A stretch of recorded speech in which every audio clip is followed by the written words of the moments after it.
جب نبوت کا اعلان کیا تو حضرت ابراہیم علیہ السلام نے سب سے پہلے اپنی قوم کے لوگوں کو دیکھا کہ وہ کفر میں، شرک میں مبتلا ہیں۔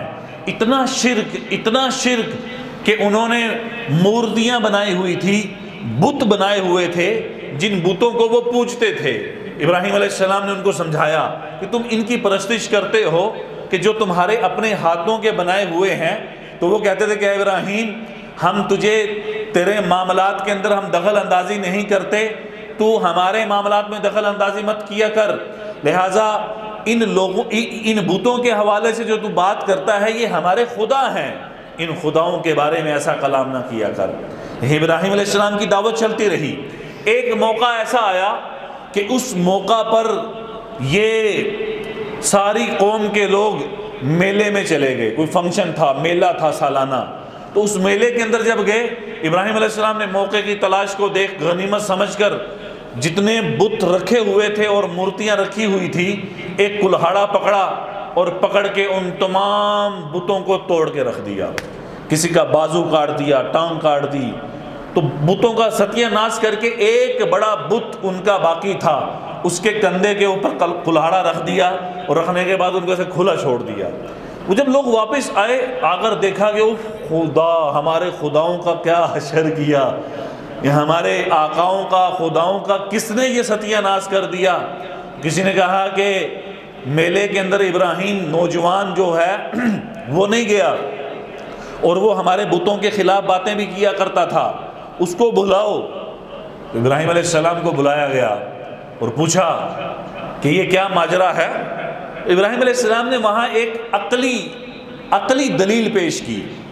تو یہ نہیں کہا کہ اس کو میں نے نہیں توڑا یا اس کو کس نے توڑا، سارے سوالات ہوئے۔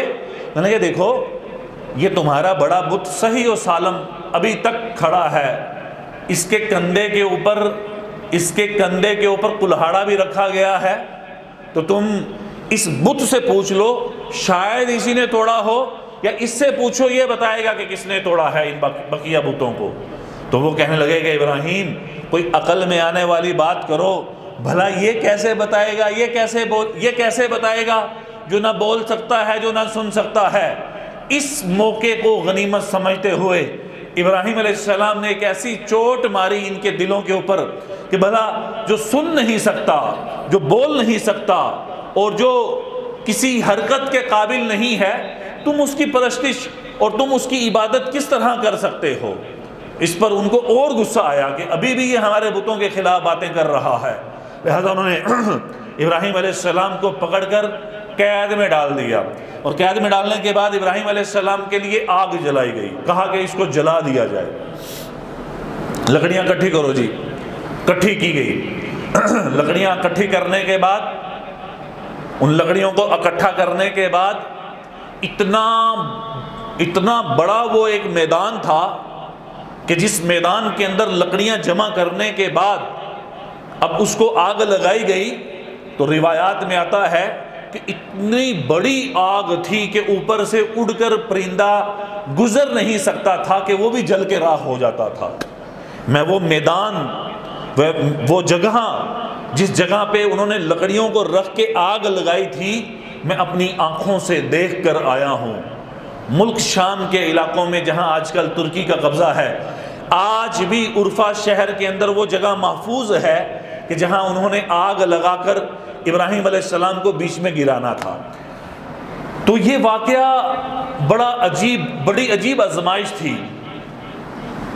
اس واقعے کا استحضار اس مقام کو دیکھ کر ہوتا ہے، اس مقام کو دیکھ کر ابراہیم علیہ السلام کو اب گرانے کے لیے یہ پریشان ہوئے کہ کیسے گرائیں۔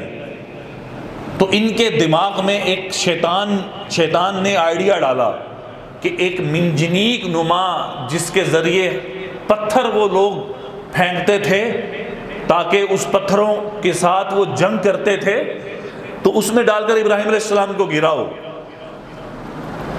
تو ایک بہت بڑا قلعہ ہے، قلعہ نمرود کا، اس قلعے کے اوپر جو دیوار ہے وہ گویا کہ ایسے ہے جیسے پہاڑی ہے۔ تو وہ جہاں منجنیق سے ابراہیم علیہ السلام کو گرایا جانا تھا، وہاں سے لے کر آگ تک کا فاصلہ تقریباً 1 کلومیٹر کا ہے، یعنی اتنی اونچائی سے ایسے گرایا جانا تھا۔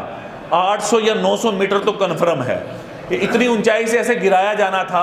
ابراہیم علیہ السلام کو اس منجنیق کے اندر باندھ کر جب انہوں نے ایسے گرایا تو فوراً آنن فانن جس کو کہتے ہیں، جبرائیل علیہ السلام زمین پر نازل ہوتے ہیں، سانس پھولا ہوا ہے، اور جبرائیل علیہ السلام حضرت ابراہیم علیہ السلام سے پوچھتے ہیں کہ اس آزمائش میں یہاں ابراہیم دیکھ رہے تھے اللہ کو کہ اللہ میرے ساتھ کیا کر رہا ہے، اور اللہ دیکھ رہا تھا ابراہیم کو کہ ابراہیم اس آزمائش میں کہاں تک پورا اترتا ہے۔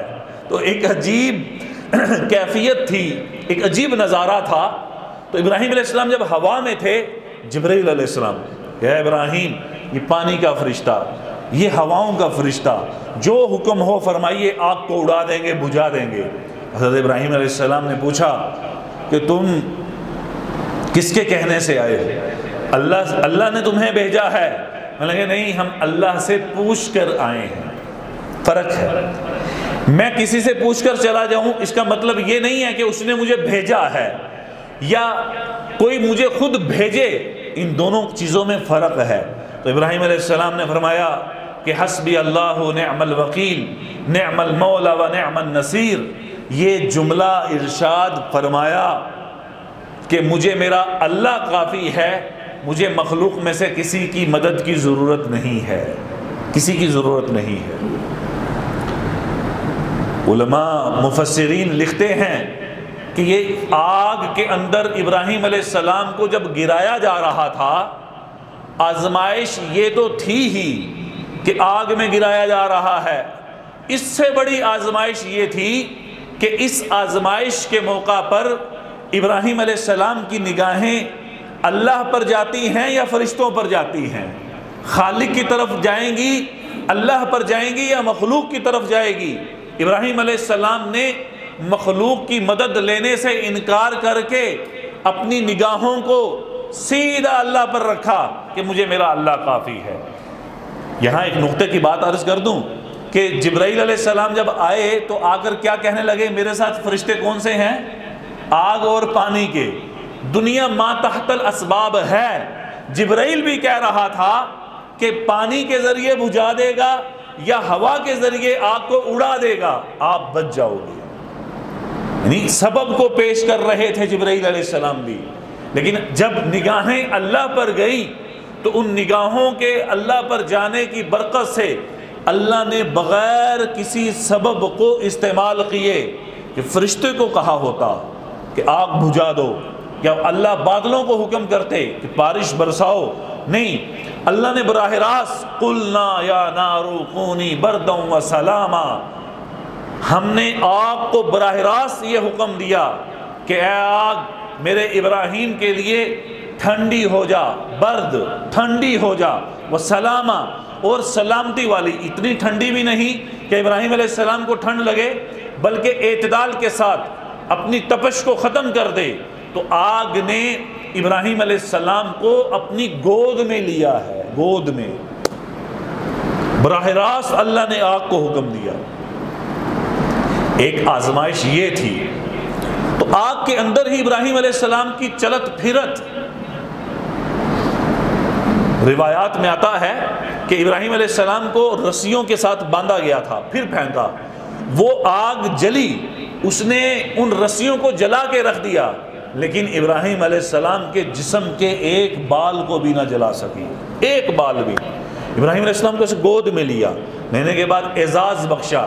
تو اب ابراہیم علیہ السلام مزے میں، ایک پانی کا چشمہ جاری ہوا، اور وہاں اللہ نے ایک انار کا درخت پیدا کر دیا، تو پھل کھا رہے ہیں، پانی پی رہے ہیں، کہ نمرود اور ان جیسی خدائی طاقتوں کا دعویٰ کرنے والے لوگ بھی دیکھ کر کہنے لگے کہ واہ واہ ابراہیم، نعم رب ابراہیم، کیا کہنے ابراہیم تیرے رب کے، کہ تجھے کیسے اس آزمائش میں کامیاب کر کے کس طرح اس آگ میں رکھا ہوا ہے۔ یعنی ابراہیم علیہ السلام کے رب کی تعریف کرنے کے باوجود نمرود ایمان لے کر نہیں آیا، وہ ایمان نہیں لایا، دل پہ مہر لگ چکی تھی۔